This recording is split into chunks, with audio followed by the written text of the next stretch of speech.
دنیا میں ان کی کوئی اہمیت نہیں ہے، ان کی باتوں کا کوئی وزن ہی نہیں ہے۔ جہاں دیکھو جو چاہتا ہے ان پر چڑھ دوڑ کرتا ہے،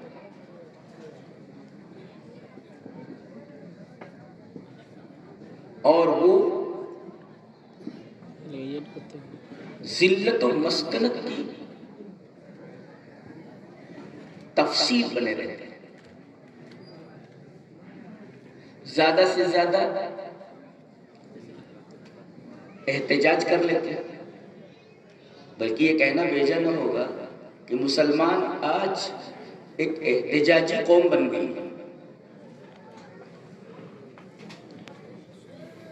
سوال یہ ہے کہ مسلمانوں کی اس تنزلی اور زوال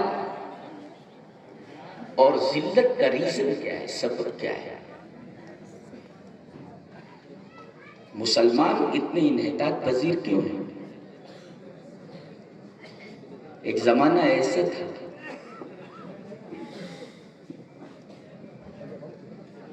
کہ پوری دنیا کے بادشاہ، پوری دنیا کے تاجدار مسلمانوں کے سامنے سر خمیدہ تھے۔ شاعر نے کہا نہیں ہے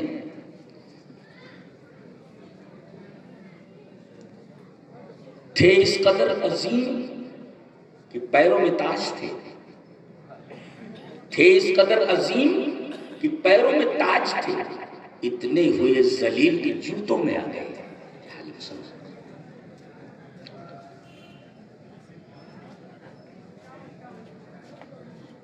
سوال یہ ہے کہ اس زبوں حالی، اس تنزل اور اس ذلت کا سبب کیا ہے؟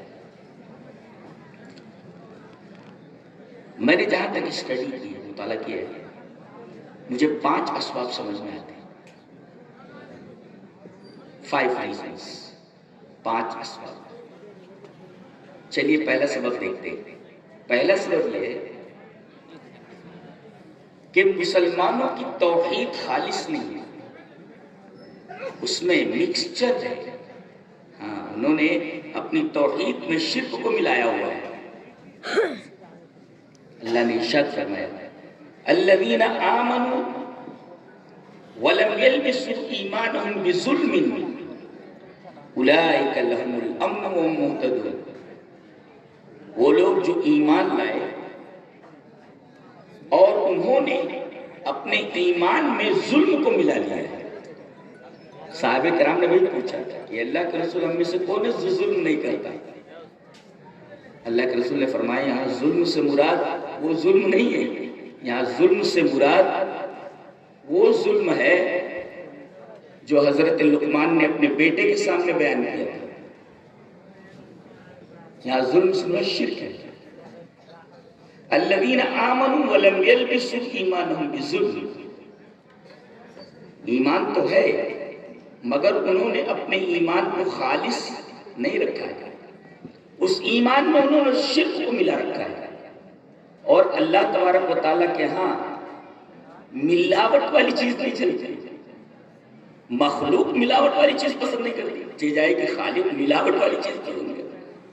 اس کے ہاں تو ہر چیز یعنی کلمہ توحید بھی خالصاً ہونا چاہیے، خالصاً للہ۔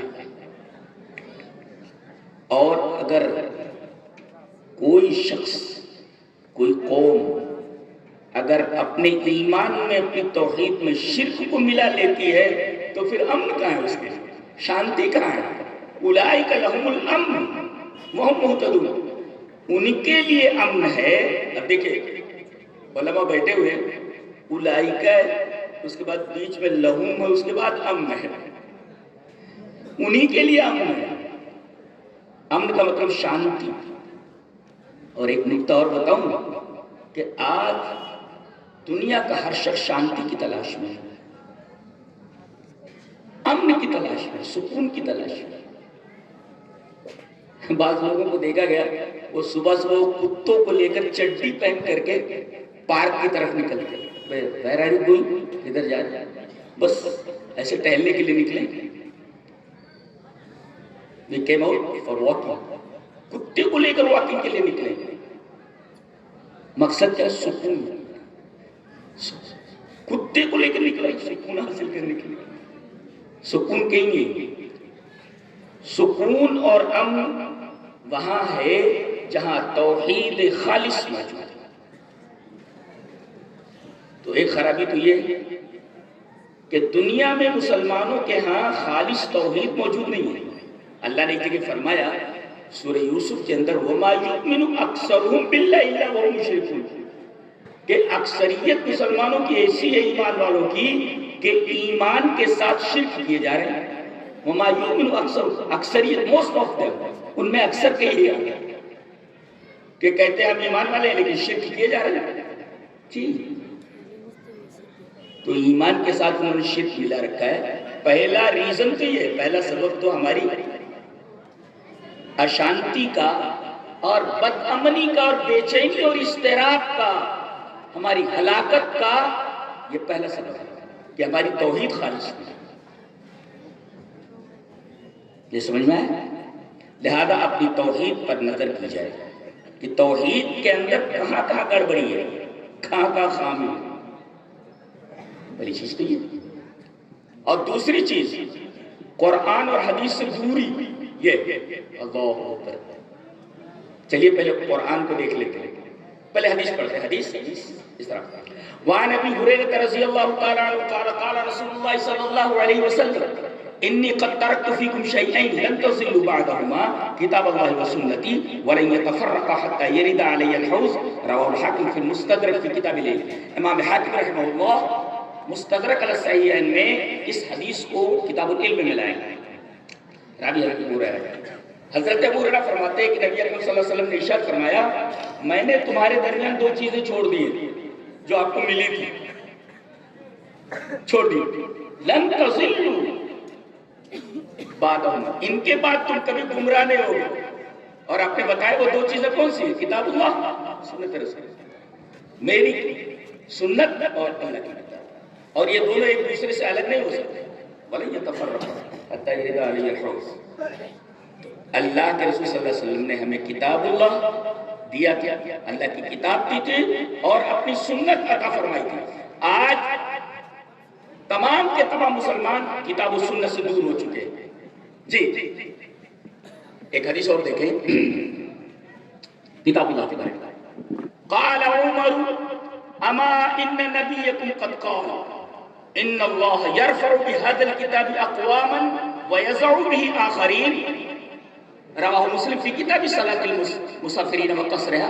حضرت امام مسلم رحمہ اللہ اس حدیث کو کتاب صلاۃ مسافرین بلائے. راوی حضرت عمر رضی اللہ عنہ وہ فرماتے ہیں اے سنو اما سنو اما ان نبیکم قد قال، تمہارے نبی کہہ گئے ہیں کیا؟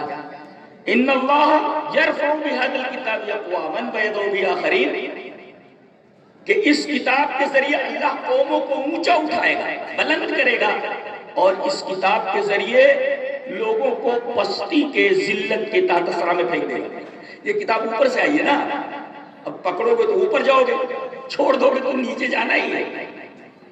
تو اس کتاب سے یہ امت بہت دور جا چکی ہے جو بلندی کا سبب تھی. بتائیے آج ہم 10x10 کے مکان اور جگہ کے لیے ترستے ہیں. عرب کے صحرا نشین اسی کتاب کو اور سنت کو مضبوطی سے پکڑا تو اللہ تبارک و تعالیٰ نے پوری دنیا ان کے حوالے کر دی. جو حوالے کر کے گئے ہیں صحابہ ہم اس کو سنبھال نہیں پا رہے ہیں. اتنا تو دے کر کے چلے گئے، پوری دنیا حوالے کر دی گئی ان کے. تو ایک سبب تو تھا کہ توحید میں انہوں نے شرک کی آمیزش کر رکھی ہے، اور دوسرا سبب کتاب و سنت سے دوری. اللہ اس کتاب کے ذریعے لوگوں کو اونچا اٹھائے گا یا پستی کے تحت سرا میں پھینک دے گا. ایک تو یہ ہے. اور دوسری روایت کتاب اللہ کی عظمت کے تعلق سے حدیث اس طرح وعن محمد بن جبیر بن مطعم عن ابیہ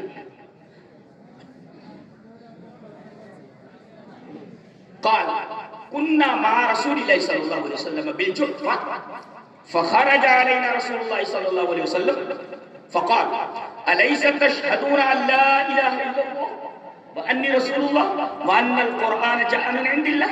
قلنا بلى.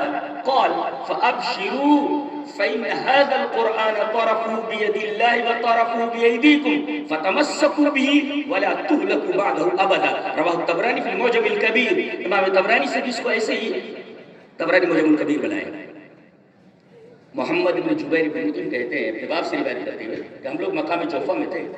فخرج علینا رسول اللہ صلی اللہ علیہ وسلم ہمارے سامنے آئے اور کہا سنو الیس تشہدون ان لا الہ الا اللہ، کیا تم اس بات کی گواہی نہیں دیتے کہ اللہ کے سوا کوئی عبادت کے لائق نہیں؟ وانی رسول اللہ، دوسری چیز کہ میں اللہ کا رسول ہوں.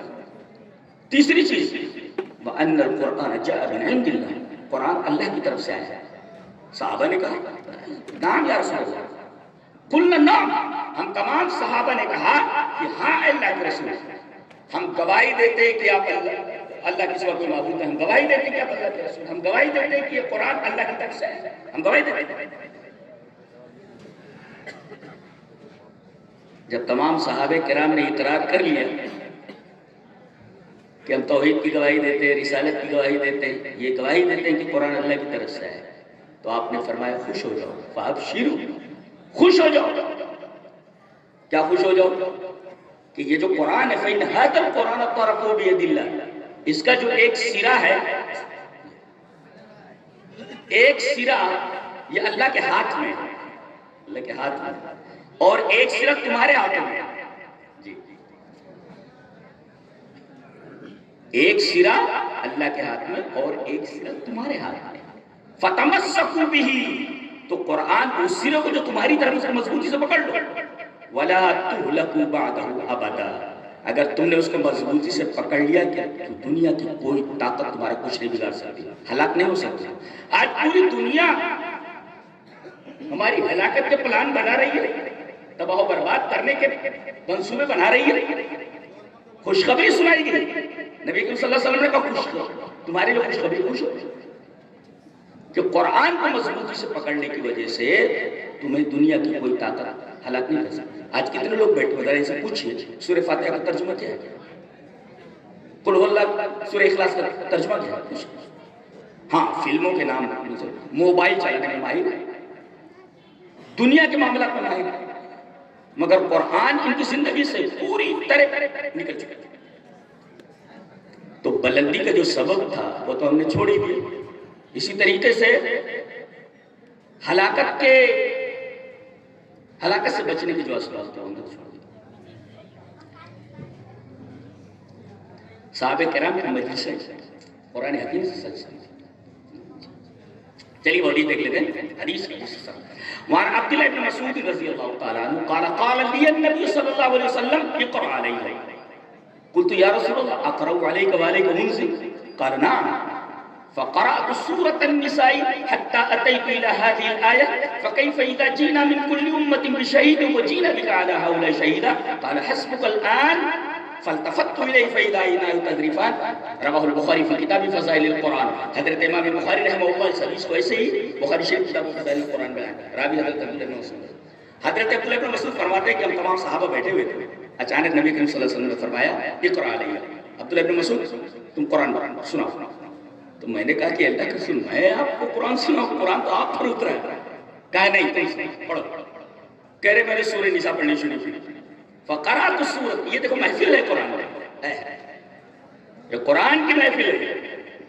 یہاں تو دیکھو چار آدمی بیٹھے رہتے، چار نوجوان، وہ موبائل لے کر، یعنی محفلیں لگی ہوئی ہیں مگر ہر آدمی تنہا ہے، ہر آدمی تنہا ہے. کتنی عجیب بات ہے. یہ قرآن کی محفل ہے. نبی کریم صلی اللہ علیہ وسلم کہہ رہے تم سناؤ، وہ کہہ رہے ہیں اللہ کے رسول میں سناؤ. جب تو قرآن آپ پہ نازل ہوتا ہے سناؤ. تو انہوں نے سورہ نساء پڑھنا شروع کی. جب اس آیت پر پہنچے فکیف اذا جئنا من کل امة بشہید وجئنا بک علی ہؤلاء شہیدا. اللہ، نبی کریم صلی اللہ علیہ وسلم کا بس کرو. قال حسبک الآن. میں تو سر جھکا کر پڑھ رہا تھا، اچانک جب آپ نے کہا کہ رہنے دو، میں نے نگاہ اٹھائی تو دیکھا کہ نبی کریم صلی اللہ علیہ وسلم آنکھوں سے آنسو بہ رہے. فالتفت الیہ فاذا عیناہ تذرفان. یہ قرآن حکیم کی محفل ہے. صحابہ رو رہے ہیں، نبی کریم صلی اللہ علیہ وسلم رو رہے ہیں، قرآن پڑھا جا رہا ہے. ہماری محفل ہے بالکل ان کی محفلوں سے الگ ہے، قرآن سے دور ہے ہماری محفلیں۔ اقبال نے بالکل صحیح کہا ہے، خار از محجوری قرآن شدی شکوہ سنجے گردش دوران شدی، اے چو شبنم پر زمین افتندئی در بغلداری کتاب زندگی۔ کہتے ہیں کہ قرآن کو چھوڑ کر کے تو ذلیل و خوار ہوا ہے، اور آج گردش زمانہ کا شکوہ کر رہا ہے، زمانہ بدل گیا، یہ ہوا وہ ہوا، دنیا بھر کے شکوے شکایت۔ اے چو شبنم پر زمین افتندئی در بغلداری کتابی زندگی، کتابی زندگی، اے وہ قوم جو زمین پر اوس کی طرح شبنم کی طرح پڑی ہوئی، اور اغیار تجھے قدموں تلے روک رہے ہیں، جبکہ تیری بغل میں ایک زندہ کتاب ہے۔ زندہ کتاب بغل میں رکھتے ہوئے یہ قوم مردہ کیسے؟ در بغلداری کتاب زندگی ہے۔ اللہ، تو زندہ کتاب بغل میں رکھ کر کے قوم کا مردہ ہو جانا اس بات کی دلیل ہے کہ اس نے بس قرآن حکیم کو اسی طرح رکھ رکھا ہے جس کو قرآن ایک نے محجور کہا ہے۔ محجور کا مطلب سمجھتے ہیں؟ چھوڑا ہوا۔ وہ اسٹیشن کے اوپر دیکھو کہیں وہ سگنل وغیرہ گاڑیوں کو دینے کے لیے ایک مکان بنایا جاتا ہے، وہاں سے وہ سگنل دیتے ہیں یا اس طریقے سے ٹریک بدلتے ہیں، مشینیں لگی رہتی ہیں۔ اب اس کے بعد وہاں سے اٹھا کر کے مشینوں کو دوسری جگہ منتقل کر دیا جاتا ہے، اور وہاں اس مکان کے اوپر لکھ دیا جاتا ہے ابینڈنڈ، یعنی یہ محجور ہے، ابینڈنڈ، اب یہاں کام نہیں ہوتا۔ دیکھو وہ مکان ریلوے اسٹیشن پر موجود ہے وہاں، لیکن اس پر کام نہیں ہوتا۔ یہ کتاب بھی ایسے ہی ہمارے گھروں میں موجود ہے، لیکن ہم لوگ پڑھتے نہ سمجھتے ہیں، کوئی وقت ہی نہیں، بس وقت نہیں، محجور ہے قرآن۔ تو یہ معاملہ ہے قرآن حکیم کے ساتھ، ہمارا کتاب اللہ کے ساتھ جو نبی کریم صلی اللہ علیہ وسلم نے دے کر گئے تھے۔ رہا سنت جو آپ دے کر گئے، کتاب اللہ کے بعد سنت دے کر گئے، اس سے ہمارا کیا ربط ہے وہ بھی ہم دیکھ لیتے کہ نبی کریم صلی اللہ علیہ وسلم کی سنت سے، نبی کریم صلی اللہ علیہ وسلم کے طریقے سے ہمارا کیا ربط ہے، ہمارا کیا معاملہ ہے۔ صحابہ کا پہلے دیکھ لو، پہلے ایک حدیث دیکھ لو، حدیث اس طرح وان جابر بن عبد اللہ رضی اللہ تعالی عنہ قال لما استوى رسول الله صلى الله عليه وسلم يوم الجمعة قال اجلسوا، فسمع ذلك ابن مسعود رضی اللہ تعالی عنہ فجلس على باب المسجد فرآه رسول الله صلی اللہ علیہ وسلم فقال تعال یا عبد اللہ ابن مسعود، رواہ ابو داؤد فی کتاب الصلاۃ۔ حضرت امام ابی داؤد رحمہ اللہ اس حدیث کو سے کتاب الصلاۃ کے اندر لایا ہے، راوی حضرت جابر بن عبد اللہ۔ حضرت جابر فرماتے ہیں کہ رسول اللہ صلی اللہ علیہ وسلم جمعہ کے دن آئے، منبر پر تشریف لائے، کچھ لوگ ایسے کھڑے ہوئے دکھائی دو، آپ نے فرمایا جی بیٹھ جاؤ، سٹ ڈاؤن، بیٹھ جاؤ۔ حضرت عبداللہ بن مسعود رضی اللہ تعالیٰ غالباً مسجد میں داخل ہو رہے تھے یا مسجد کے دروازے پر پہنچ گئے تھے، وہ وہی بیٹھ گئے، فجلس علی باب المسجد، مسجد کے دروازے پر بیٹھ گئے۔ نبی کریم صلی اللہ علیہ وسلم کو دیکھا، فرآہ رسول اللہ صلی اللہ علیہ وسلم، نبی کریم صلی اللہ علیہ وسلم کو دیکھا، کہا تعال یا تو وہاں بیٹھ گئے، بولے اللہ کے رسول اللہ نے فرمایا اجلس، بیٹھ جاؤ، سب بیٹھ گئے۔ جہاں نبی کریم صلی اللہ علیہ وسلم کی آواز کانوں میں آئی، دلیل نہیں پوچھی آپ کیوں کہہ رہے ہیں، کیسے کہہ رہے ہیں، کیا وجہ ہے، کچھ نہیں۔ ابھی یہاں کی حدیث آ جائے تو کہتے ہیں کہ بھئی ہمارے امام نے کیا اس حدیث کا مطلب نہیں سمجھا، یہ فرق ہے ہم لوگوں جی، اجلس، بیٹھ جاؤ۔ اور اسی بات کو قرآن حکیم میں کہا گیا ہے انما کان قول المؤمنین اذا دعوا الى الله ورسوله ليحكم بينهم ان يقولوا سمعنا واطعنا واولئك هم المفلحون۔ کامیابی اسی میں ہے کہ نبی کی بات آ جائے مومنوں کے کانوں میں تو صرف اتنا کہیں ہم نے سنا اور اطاعت کی، کیوں ہو جائے؟ تو سنت سے دوری کا یہ حال ہے ہمارا۔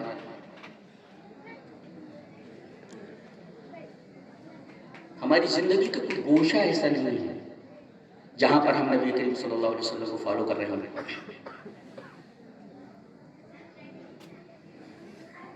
تو یہ قرآن ہے اور یہ سنت ہے۔ اللہ تبارک تعالیٰ نے ارشاد فرمایا فَلْيَحْذَرِ الَّذِينَ يُخَالِفُونَ عَنْ أَمْرِهِ أَن تُصِيبَهُمْ فِتْنَةٌ أَوْ يُصِيبَهُمْ عَذَابٌ أَلِيمٌ۔ ان لوگوں کو ڈرنا چاہیے۔ تحذیر کا مطلب سمجھتے ہیں؟ لوگوں کو نحو میں پڑھایا جاتا ہے، تحذیر کا مطلب ہوتا ہے کوئی سانپ دکھائی دے رہا ہے یا کوئی مضر اور تکلیف دہ چیز دکھائی دیتی ہے اور کوئی آدمی اس کو دیکھ نہیں پاتا، ادھر سے گزر رہا ہوتا، تو اس کو کیئرفل کرنے کے لیے، اس کو متربع کرنے کے لیے کہتا ہے صاف صاف اس کو تہذیب کسی خوفناک چیز سے ڈرانے کے لیے کہا جاتا ہے، وارننگ کے لیے. فَلْيَحْذَرِ الَّذِينَ يُخَالِفُونَ عَنْ أَمْرِهِ، جو رسول کے حکموں کی مخالفت کرتے ہیں ان کے لیے تصیبہم فتنہ. امام قرطبی نے فتنہ کی تفسیر میں جعفر ابن محمد کا قول نقل کیا. وہ کہتے ہیں جعفر ابن محمد، الفتنة سلطان جائر یسلط علیہ، ظالم حکمران تمہارے اوپر مسلط کر دیا جائے گا، یہ فتنہ ہے. آج سنت سے دوری کی وجہ سے اللہ تبارک و تعالی نے ہمارے اوپر ظالم حکمران کو مسلط کر دیا، فتنے میں مبتلا ہے. تو یہ ہے شرک کی آمیزش ہماری توحید میں، یہ پہلا سبب. دوسرا سبب کتاب اللہ اور سنت رسول سے دوری، نبی کریم صلی اللہ علیہ وسلم کو فالو نہ کرنا، یہ چیز ہے. تیسری چیز حب الدنیا، حب الدنیا. چلیے وہ حدیث پڑھ لیتے ہیں جسے امام ابی داؤد رحمہ اللہ کتاب الملاحم میں لائے ہیں. حدیث اس طرح، وعن ثوبان رضی اللہ تعالی عنہ قال قال رسول اللہ صلی اللہ علیہ وسلم یوشک الامم ان تداعى عليكم كما تداعى الأكلة إلى قصعتها. فقال قائل ومن قلة نحن يومئذ؟ قال بل أنتم يومئذ كثير ولكنكم غصام كغصاء السيل. ولا ينزعن الله من صدور عدوكم المهابة منكم ولا يقذفن الله في قلوبكم الوهن. فقال قائل يا رسول الله وما الوهن؟ قال حب الدنيا وكراهية الموت. رواہ ابو داؤد کی کتاب الملاحم. امام ابی داؤد رحمہ اللہ اس حدیث کو اسی کتاب الملاحم میں راوی حضرت ثوبان رضی اللہ تعالیٰ عنہ، حضرت ثوبان فرماتے ہیں کہ نبی اکرم صلی اللہ علیہ وسلم نے ارشاد فرمایا کہ قریب ہے کہ ایک زمانہ آئے گا کہ دنیا کی تمام قومیں یہ تمہارے اوپر اس طرح ٹوٹ پڑیں گی جیسے بھوکے جو ہوتے ہیں کھانے کے اوپر ٹوٹ پڑتے ہیں. اللہ، وہی حال آج پوری دنیا لگی ہوئی ہے اس طرح جیسے بھوکے کھانے کو بھی ٹوٹ پڑتے ہیں. ایک بات بتاؤں آپ کو، کھانے کے لیے بیٹھے، کھانے کے لیے کھایا کیسے جاتا ہے؟ کیسے کھایا جاتا ہے؟ ارے ایک مرغی بغیر ذبح کیے ہوئے، بغیر پرور نکالے، بغیر بوٹی بنائے نہیں کھائی جاتی. آپ کو کیسے کھا لیں گے؟ کھانے کا کیا مطلب ہے؟ مطلب یہ ہے کہ پہلے تم کو کتاب سے کاٹ دیا جائے، تمہیں رسول کی سنت سے کاٹ دیا جائے، تمہاری اسلامی ثقافت و تہذیب سے تم کو کاٹ دیا جائے، کاٹ کر کے تمہاری بوٹی کر دی جائے، اس کے بعد دسترخوان پر سجا دیا جائے گا کھانے کے لیے. کتاب اللہ سے کٹنا اس سے بڑی موت اور کیا ہو سکتی ہے؟ سنت سے کٹنا اس سے بڑی موت کیا ہو سکتی ہے؟ اسلامی ثقافت سے کٹ جانا. آج کوئی بھی چیز ہو، درآمد ہو یورپ سے، ہم اسے ایکسپٹ کرنے کے لیے تیار ہیں، ready to take it. How accept کرتا. مفسر نے بڑا اچھا مجھے طریقہ ہے، کہتا ہے کہ جب ملکہ سبا پر حضرت سلیمان علیہ السلام نے دعوت دی اور وہ آئیں تو ان کو ایسا محل تھا صاف ممرد، اس محل میں داخلے کے لیے کہا گیا. فرش اتنا چکنا تھا کہ وہ سمجھی کہ پانی ہے. فلما رأت حسبته لجة وكشفت عن ساقيها. ان کو ایسا معلوم ہوا اس عورت کو کہ یہ پانی بہ رہا ہے. اس نے کیا کیا؟ اپنی پگلی کھولی. کسی نے اچھا لکھا ہے، کہتے جانتے شہزادیاں جو ہوتی ہیں جن کے اندر حیا ہوتی ہے وہ کبھی بھی اپنی پگلی کو نہیں کھولتی. دیکھو وہ ہے کہ اس کے کپڑے پگلی سے نیچے تھے. آج تو پوری کی پوری ٹانگیں ننگی ہو گئی. کسی شاعر نے بہت اچھا کہا ہے کہ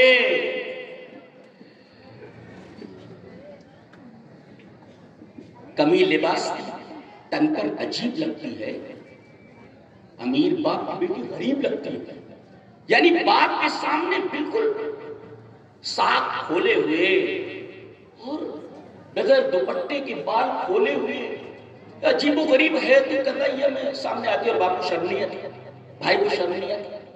یہ دیکھیں یہ ملکہ ہے، اس نے اپنی ساکھ اس وقت کھولی جب اسے دکھائی دیا کہ یہ پانی ہے، کہیں میرا لباس بھیگ نہ جائے. اور حسیبت لجتن کا عجیب کو بتایا اس نے، کہتے جانتے ہو یہ پنڈلی کیوں کھلی ہے، بے لباسی کیوں آئی ہے؟ اس لیے کہ نظروں کا دھوکہ ہوا.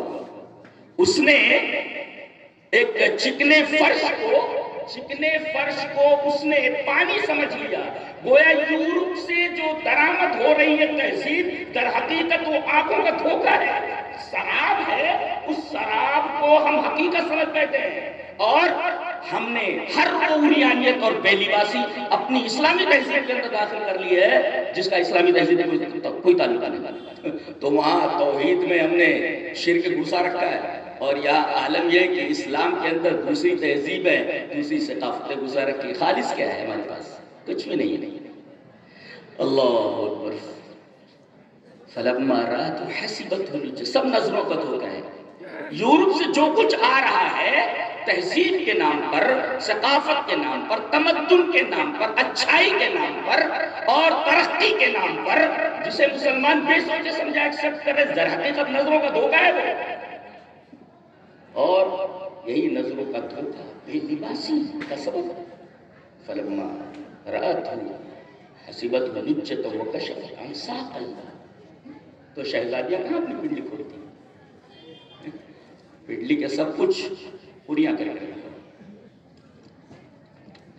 تو یوشک الامم ان تداعی علیکم کما تداعی الاکلۃ الی قصعتھا، دسترخوان کے اوپر بھوکے لوگوں کی طرح پوری دنیا کے لوگ قومیں تمہارے اوپر ٹوٹ پڑیں گے. اچھا اور تم کچھ نہیں کر سکتے. پوچھنے والے نے پوچھا کہ اللہ کے رسول وقت ہماری تعداد کم ہوگی؟ نہیں، تعداد کم نہیں ہوگی، بل انتم یومئذ کثیر، اس وقت ہماری تعداد بہت زیادہ ہوگی. ولکنکم غصا، ان کو غصہ اس سے. اس کا کیا مطلب جانتے ہیں؟ جب بارش ہوتی ہے اور نالے بہہ پڑتے ہیں تو پانی کے اوپر یہ جو چھوٹے چھوٹے خس و خاشاک ہوتے ہیں یہ بالکل بہتے چلے جاتے ہیں، ان کی کوئی ویلیو نہیں ہوتی اس بہتے ہوئے پانی کے ساتھ. تو یہ تہذیب اس طریقے سے تمہارے اوپر آ جائے گی کہ تمہاری حیثیت سیل رواں میں بہنے والے خس و خاشاک کی طرح ہو جائے گی. اور سیل رواں میں بہنے والے خس و خاشاک کی کوئی قدر و قیمت نہیں ہوتی، کوئی اہمیت نہیں ہوتی، ویلیو لیس ہوتی، ان کی کوئی ویلیو نہیں ہوتی. ایک تو یہ، اور دوسرے وَلَيَنزَعَنَّ اللَّهُ مِن صُدُورِ عَدُوِّكُمُ الْمَهَابَةَ مِنْكُمْ، تمہارے دشمنوں کے دلوں سے تمہاری ہیبت، تمہارا دبدبہ، تمہارا رعب نکال دیا جائے گا. یہ دوسری خطرناک چیز ہے. جب تک ہمارا دبدبہ ان کے دلوں میں ہے، ہمارا رعب ان کے دلوں میں ہے، وہ ڈریں گے. لیکن جب ان کے دلوں سے ہیبت نکال دی جائے گی تمہاری، تو پھر وہ تمہارے ساتھ ہر سلوک روا رکھ سکتے ہیں. جب ان کے اندر ڈر ہی نہیں ہے، تمہارا دبدبہ ہی نہیں ہے. تو دوسری مصیبت یہ ہے. اور تیسری مصیبت وَلَيَقْذِفَنَّ اللَّهُ فِي قُلُوبِكُمْ الْوَهْنَ، اللہ تبارک و تعالیٰ تمہارے دلوں میں وہن ڈال دے گا. پوچھنے والے نے پوچھا کہ اللہ کے رسول وہن کیا ہے؟ تو نبی اکرم صلی اللہ علیہ وسلم نے ارشاد فرمایا حب الدنیا، the love of the world، دنیا کی محبت دلوں میں اس طرح رچ بس جائے گی کہ اس کے سامنے اسلام اور اسلامی قوانین بے وقت ہو کر رہ جائے، اور موت سے تم کو بہت ڈر لگے گا، موت کو ناپسند کرو گے. تو یہ دیکھیں حب الدنیا. اب آپ دیکھیں خلافت عباسیہ اور خلافت عثمانیہ کے زوال سے لے کر سقوط کرناٹک تک آپ دیکھیں کہ تمام حکمراں ہیں اسلامی آپس میں رسہ کشی ہے، اقتدار کے لیے آپس میں رسہ کشی ہے، مال و دولت کے حصول کے لیے، بس اس کے علاوہ ان کے پاس کچھ نہیں. مسلمانوں نے اسپین کے اوپر، پہلے وہاں گات کر کے کوئی قوم رہتی ہے اسپین میں، اندلس، پھر عیسائی لوگ ان کے اوپر غالب ہوئے، جانتے ہیں. پھر عیسائیوں نے ظلم و زیادتی کی جب انتہا کر دی تب مسلمان تھے، اور پھر مسلمانوں نے تقریباً 800 سال تک حکومت کی. آپ جانتے ہیں 800 سال تک انہوں نے حکومت کی اور سائنس کو، ٹیکنالوجی کو، علم کو اتنی ترقی دی تھی اس کی کوئی نظیر. ارے یورپ کے پاس بھوکا ننگا تھا وہ. مصر کی لائبریریوں کے اندر آپ مخطوطے دیکھیں تو آپ کو معلوم ہوگا کہ ان کو خطوط موجود ہیں جو انہوں نے اسپین کے علماء کو لکھے تھے. اسپین کے علماء کو انہوں نے خط لکھے تھے بادشاہوں نے کہ ہمارے بچے آپ کے پاس جا رہے ہیں اور ان کو تعلیم دیجیے، ان کو تعلیم دیجیے، پڑھائیے. ورنہ یورپ کے پاس کیا تھا؟ بھوکا ننگا تھا وہ. تعلیم کے زیور سے آراستہ کرنے والے یہ اسپین کے علماء تھے. ہر میدان میں آگے تھے اور دین سے جڑے ہوئے تھے، اپنے علماء سے جڑے ہوئے تھے. لکھا ہے اس میں کہ یہ اپنے علماء سے. اور مسجدیں 500 مسجدیں تھیں جس میں مسجدوں کو ہوا اور 500 مساجد کا مطلب یہ ہے کہ لوگ نمازی تھے، پرہیزگار تھے. بعد میں کہا جاتا ہے جب زوال آیا، قوم جب دعوت و تبلیغ کو اور اسلام کو لوگوں کے سامنے پیش کرنے سے پیچھے رہ جاتی ہے تو ان کی تعداد کم ہونے لگتی ہے. اللہ سے جتنے دور ہوتے جاتے ہیں دوسری قوموں کے اوپر غالب آتی جاتی ہے، اپنی تہذیب کے ساتھ، اپنی سویلائزیشن کے ساتھ غالب آتی جاتی ہے. ویسے ہی ہو. اور پھر مسلمانوں کے ساتھ جو سلوک روا رکھا گیا، اللہ اکبر، مورخ کا قلم کہاں پہنچ جاتا ہے. آپ کے لوگوں کو عیسائی بنا دیا گیا، مسجدوں کو گرجا گھر میں تبدیل کر دیا. کہتے نہیں لمحے خطا کرتے ہیں صدیوں کو سزا ملتی ہے. تو حب الدنیا وکراہیت الموت. تو پہلا سبب توحید میں شرک کی آمیزش، دوسرا سبب کتاب و سنت سے دوری، اور تیسرا سبب حب الدنیا، چوتھا سبب تفرقہ بازی. تفرقہ بازی پہلے آیت دیکھ لیں. وَاعْتَصِمُوا بِحَبْلِ اللَّهِ جَمِيعًا وَلَا تَفَرَّقُوا وَاذْكُرُوا نِعْمَةَ اللَّهِ عَلَيْكُمْ إِذْ كُنْتُمْ أَعْدَاءً فَأَلَّفَ بَيْنَ قُلُوبِكُمْ فَأَصْبَحْتُمْ بِنِعْمَتِهِ إِخْوَانًا وَكُنْتُمْ عَلَى شَفَا حُفْرَةٍ مِّنَ النَّارِ فَأَنقَذَكُم مِّنْهَا. تم آپس میں ایک دوسرے کے دشمن تھے، اللہ تبارک و تعالیٰ کا اتنا بڑا کرم، اس کا احسان کہ تمہارے دلوں کو آپس میں ملا دیا، تم متحد ہو گئے. یہ اتحاد، اتفاق، تالیف بھی اللہ کی بہت بڑی نعمت تھی. سب ایک ہو کر کے آگے بڑھ گئے. اور پھر اختلافات شروع ہوئے، عقائد میں اختلاف، اعمال میں اختلاف. دنیا کی کون سا ایسا زاویہ ایسا گوشہ نہیں تھا جس میں لوگوں نے اختلاف نہیں کیا، اور آج تک کوئی اختلاف باقی ہے. دیکھیں آج لوگ اسلام کی ترقی کے لیے نہیں کام کر رہے ہیں. اس حدیث کو سنن ترمذی کے اندر ہے، راوی حضرت حذیفہ بن یمان. حضرت حذیفہ فرماتے ہیں کہ نبی اکرم صلی اللہ علیہ وسلم نے ارشاد فرمایا کہ بھلائیوں کا حکم دیتے رہو، برائیوں سے روکتے رہو، ورنہ قریب ہے کہ تمہارے اوپر اللہ کی طرف سے سزا کی بات آ جائے، عذاب آ جائے، پھر تم دعا کرو گے، دعا قبول نہیں ہوگی تمہاری.